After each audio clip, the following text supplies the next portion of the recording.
All right, before we get out of here, let's talk a little bit about some fantasy football impacts here. I know playoffs are approaching here, and you guys need some information about who maybe you should start or maybe go and get in the free agency waiver wire. So let's talk about it. Let's start with the quarterbacks. Jameis Winston is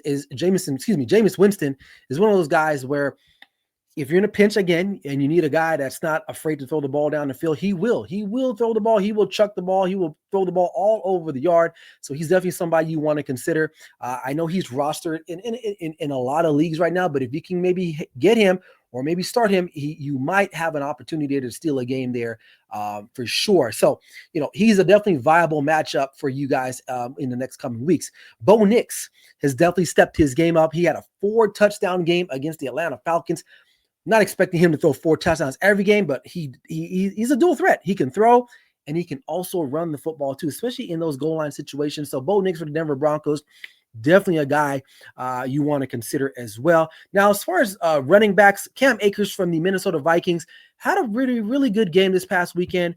Obviously Aaron Jones out right now, or I believe Aaron Jones should be coming back if I'm not mistaken, but he is definitely the clear backup here, but I can see him spelling Aaron Jones every now and then. So Cam Akers is definitely somebody you want to consider. Amir Abdullah for the Las Vegas Raiders. Now I get it.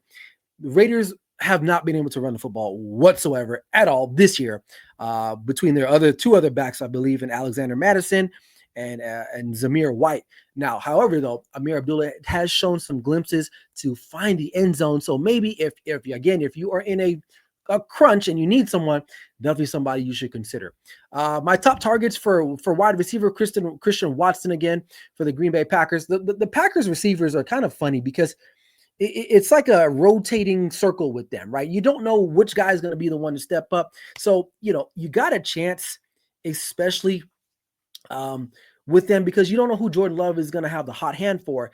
And you're seeing guys like Dontavian Wicks take fewer reps and getting the targets from Jordan Love. So you can definitely see Christian Watson start to elevate and get some more touches there. But he's kind of a boomer bust type of guy. Marquez Valdes-Scantling, 2 weeks now in a row, he scored a touchdown for sure.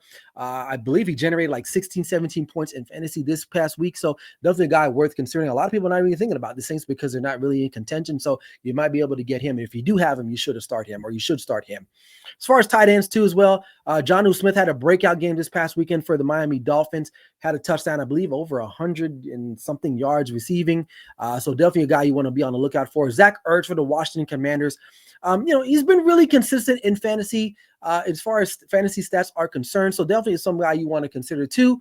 And then finally with defenses, I like Tampa Bay. Overall, this is a pretty good defense. Now they do have some really good matchups up against, especially this week against the New York Giants, who's made the switch from Daniel Jones now to, I forgot the other guy's name, but the other guy, the other quarterback, the Italian guy, I forgot his name off the top of my head, but definitely a matchup worth looking at. And then finally the Washington Commanders again, got the Cowboys this coming week. So definitely the Cowboys ain't scoring no points. And they're down to Cooper Rush. So definitely worth a look at as well too. So there you have it. Those are my fantasy football impacts for this week. Let me know what you guys think in the comment section.